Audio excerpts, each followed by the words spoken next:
अली भाई सानू यूरोप पहुंचा दो, जिस तरह मर्जी करो पर यूरोप पहुंचा दो। हाँ जी। अच्छा, ये वीडियो ना इंपॉर्टेंट इसलिए, इंफॉर्मेशन तो बराबर दूंगा, लेकिन एक चीज है जो मुझे आपके कमेंट में चाहिए होगी। क्या आप रियल टाइम स्टूडेंट हैं या धक्के के स्टूडेंट हैं? मेरी बात समझ रहे हैं ना? हाँ, वो जो होता है ना कि भाई चलती गाड़ी में एकदम सवार हो जाते हैं कि भाई चलो चलो बस यूरोप चलना है भाई, जिस तरह भी चलो। ये वीडियो खालिस्तन खसूसतन है स्टूडेंट्स के लिए है। अच्छा, मैं ये क्यों बना रहा हूँ? आप कहेंगे अली भाई आप कहाँ से स्टूडेंट वीजे के ऊपर क्यों बना रहे हैं? क्योंकि ये एक वो ऐसा जुगाड़ है जो एजेंट ने ना साइड पे छुपा के रखा होता है। जब कुछ समझ नहीं आ रही होती ना तो कहते हैं जी स्टूडेंट वीजे पे चले जाओ। ठीक है, तो स्टूडेंट वीजे जाने के बाद आप लोगों ने क्या करना है वो मुझे बताने की जरूरत नहीं है। आप लोग दुनिया के सबसे ज्यादा सयाने लोग बन जाते हैं वहां जाने के बाद। स्टडी तो पता नहीं अपने घर में नहीं की थी, लेकिन चलो एनीवे एनीवे एनीवे। अली भाई भाषण सुनाने नहीं आए, अली भाई आपको कंट्रीज बताने आए हैं। अली भाई आपको ये बताएंगे। अच्छा, based on my personal experience, जितनी कंट्रीज मैं आपको बताऊंगा ना, इन सारी कंट्री में मैं खुद गया हूं और स्पेसिफिकली उन सिटीज के अंदर भी गया हूं जहां पे वो यूनिवर्सिटी पाई जाती हैं।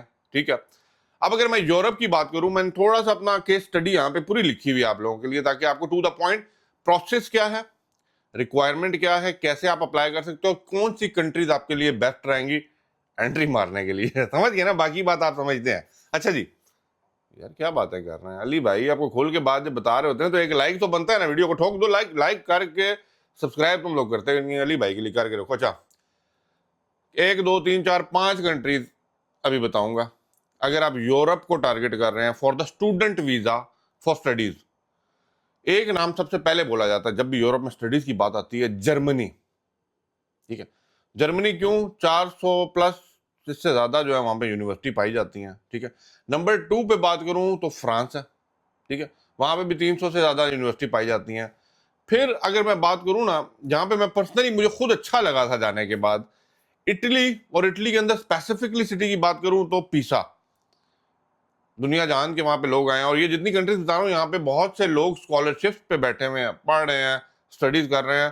पोलैंड के अंदर कर रहे हैं, इटली के अंदर कर रहे हैं। अगर यूरोप से थोड़ा बाहर जाए तो यूके के अंदर तो आपका पुराना चल रहा है ना हिसाब किताब। यूके जाना है जी, वहां पे यूनिवर्सिटी में दाखिला लेने के बाद किचन में बर्तन साफ कर करके काम बना लेते हैं आप लोग सब कुछ। एनीवे, क्यों जर्मनी? जर्मनी के अंदर लो ट्यूशन फीस है, और आपको यहाँ से पढ़ने के बाद गुड, वो कहते हैं ना, अपॉर्चुनिटीज जो है ना मार्केट के अंदर पूरे यूरोप के अंदर मिलती हैं। फ्रांस की बात करूं, अफोर्डेबल एजुकेशन है। ठीक है, स्कॉलरशिप्स अवेलेबल हैं, बहुत से स्टूडेंट यहाँ के लिए मूव करते हैं क्योंकि इनकी यूनिवर्सिटीज की जो, वो कहते हैं ना, डिग्री की पावर है ना, वो कंपैरेटिवली यूरोप के अंदर बड़ी स्ट्रांग मानी जाती है, अगर तो वाकई आप स्टूडेंट बनना चाह रहे हैं। इटली, जो मैंने आपको बोला है, पीसा की बात कर रहे हैं इटली के अंदर। ठीक है, और इटली के अंदर बहुत सी ऐसी यूनिवर्सिटीज हैं जहाँ पे वर्ल्ड वाइड स्टूडेंट्स आके स्टडीज कर रहे हैं। उसके अंदर बजट फ्रेंडली है। आप कह लें कि भाई इंग्लिश के काफ़ी प्रोग्राम्स हैं, छोटे छोटे प्रोग्राम्स होते हैं जिनके अंदर आपको आने का मौका मिल सकता है। कोर्सेज होते हैं 1 1 साल के अंदर भी मिल जाते हैं, जिसके अंदर आप एडमिशन लेने के बाद, अभी मैं तरीका भी बताता हूँ, फीस पेमेंट करने के बाद जा सकते हैं। नेदरलैंड हाई क्वालिटी स्टैंडर्ड है भाई, एजुकेशन लेवल बड़ा हाई है। या एक और अगर बात करें तो आयरलैंड की बात करते हैं। आयरलैंड के अंदर भी गुड अपॉर्चुनिटीज आपको मिल जाती हैं, क्योंकि यूके से साइड पे साथ साथ है तो मिल जाते हैं।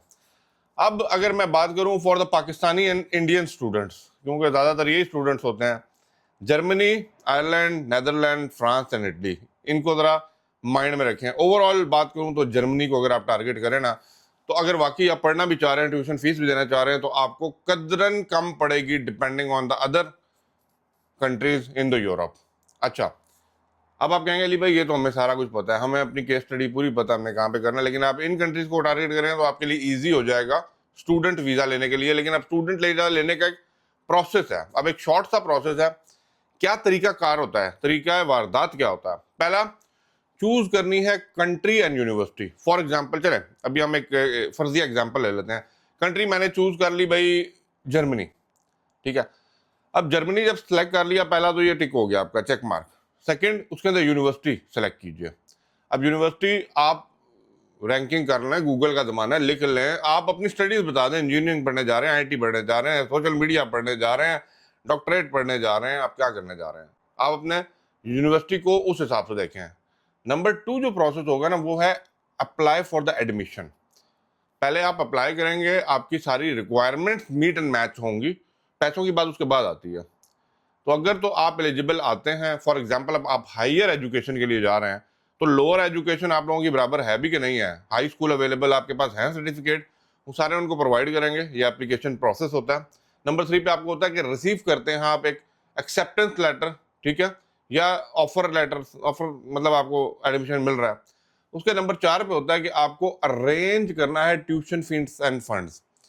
अब यहाँ पे ना जब ये एडमिशन ले रहे होते हैं ना, तो यहाँ पे आपने एक कोर्स सिलेक्ट करना पड़ता है। अब यहाँ पे ना जो जुगाड़ी किस्म के लोग होते हैं ना, वो लेते हैं 6 महीने 8 महीने साल वाला कोई कोर्स मिल जाए, कोई इंग्लिश लैंग्वेज का कोर्स मिल जाए।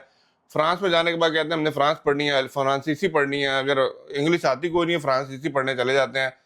तो आपको पता है ना बस सारा हिसाब किताब, तो वो कोशिश करते हैं छोटे से छोटा कोई कोर्स पकड़े तो अंदर घुसे, लेकिन रियल टाइम स्टूडेंट है हमेशा उसी चीज फील्ड के अंदर जाएं जिसके अंदर आपकी कैटेगरी है, जिसके अंदर आपकी क्वालिफाइड है, नॉलेज इंफॉर्मेशन है। अच्छा, नंबर 5 पे आ जाता है डॉक्यूमेंट प्रिपरेशन होती है। अब इनमें क्या क्या डॉक्यूमेंट्स आप लोगों को चाहिए? नंबर 1 पासपोर्ट है, एडमिशन लेटर है जो स्टार्ट में आपने अप्लाई किया था, एलिजिबिलिटी क्राइटेरिया बना, एडमिशन लेटर आपको मिल गया। नंबर 3 बैंक स्टेटमेंट आप लोगों ने लाजमी यहाँ पे शो करानी पड़ती है कि आप उस कोर्स की फीस को फंड कर भी सकते हैं कि नहीं। नंबर 4 है आपकी हेल्थ इंश्योरेंस होती है। नंबर 5 आपकी अकोमोडेशन प्रूफ आपने देना पड़ता है। हर जगह अकोमोडेशन फ्री नहीं है भाई मेरे, वहाँ पे जाना है, कहाँ पे रहना है, क्या हिसाब किताब है, अकोमोडेशन। फिर वीज़ा एप्लीकेशन फॉर्म, ठीक है, ये सारे डॉक्यूमेंट्स आप लोगों के पास होने चाहिए बिफोर अप्लाइंग।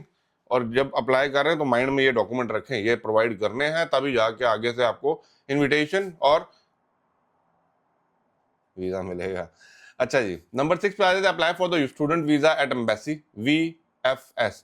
VFS के अंदर जो है ना आपने स्टूडेंट वीज़ा की कैटेगरी के अंदर जाके अपॉइंटमेंट बुक करनी है और इन सारे डॉक्यूमेंट्स को सबमिट कराना है टू द VFS।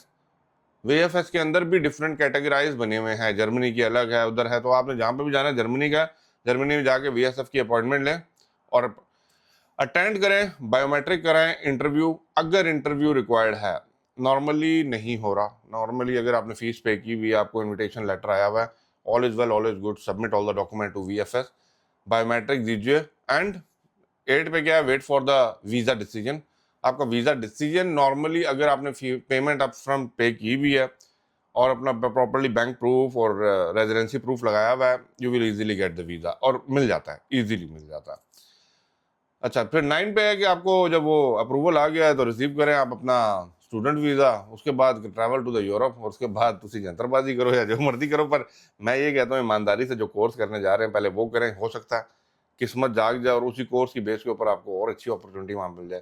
क्यों झाड़ू पोछा करना है, क्यों बर्तन धोने हैं, क्यों नहीं वहाँ जाके किसी कंपनी के MD बन जाते या सेल्स मैनेजर या रीजनल सेल्स डायरेक्टर बन जाते, बन सकते हैं ना।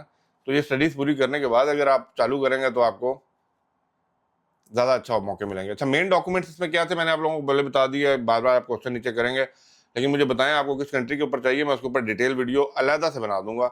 वैलिड पासपोर्ट है, यूनिवर्सिटी एडमिशन लेटर है, प्रूफ ऑफ फंड है, हेल्थ इंश्योरेंस है, अकोमोडेशन है, वीज़ा एप्लीकेशन और आपकी पिक्चर वगैरह चाहिए। नॉर्मली जो है ना अब 2 से 3 महीने का टाइम माइंड में रखें, क्योंकि आजकल VFS की अपॉइंटमेंट्स काफ़ी लेट मिल रही होती हैं। प्लस 2-3 हफ्ते का जो प्रोसेस होता है ना, जब आप कांटेक्ट कर रहे होते हैं किसी यूनिवर्सिटी से, एडमिशन की रिक्वायरमेंट को मीट एंड मैच करा रहे होते हैं, फीस पेमेंट कर रहे होते हैं और लेटर आने तक, तो ये तकरीबन इतना प्रोसेस जो है ना 2 से 3 मंथ का आपका लगता है। आई होप आपको समझ आ गई होगी, नहीं आई कमेंट कीजिए, मैं इसके ऊपर और डिटेल वीडियोस जर्मनी से हट के और किसी कंट्री में, इटली में देखना चाहते हैं, लेकिन प्रोसेस सेम है, प्रोसेस सेम है।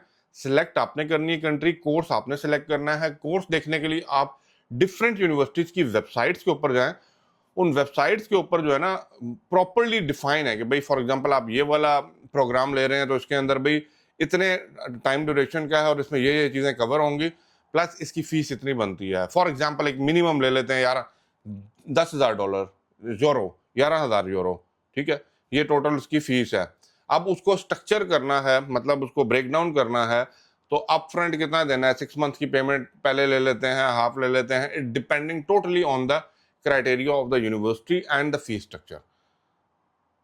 तो आई होप सो आपको बात समझ आ गई होगी। बाकी I think I cover all the points. English थोड़ा सा सीख के जाइएगा, इंग्लिश की लोड पड़ती है। अली भाई इन सारी कंट्रीज़ के अंदर फिरे मैं, जितनों के भी आपको नाम लिए हैं।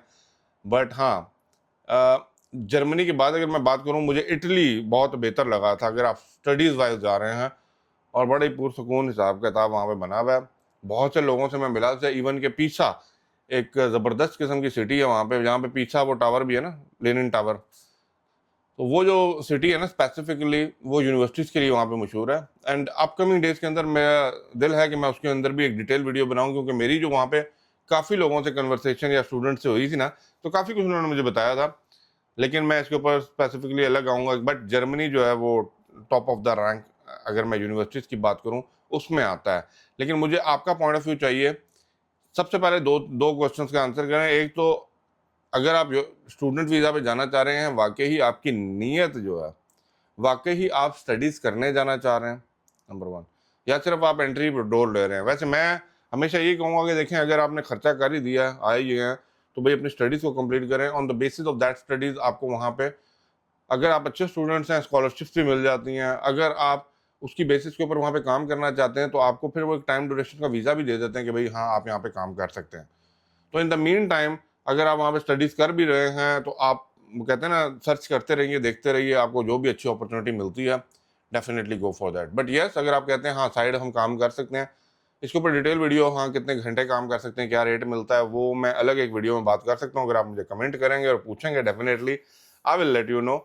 बट येस, तो ईमानदारी से जो भी काम किया जाता है ना, वो फुलफिल होता है। और ये सारी वो चीज़ें हैं जो बार बार मेरी क्वेश्चन, जो कहते हैं ना, कमेंट बॉक्स के अंदर पूछी जा रही होती है कि अली भाई बस यूरोप पहुंचा दो।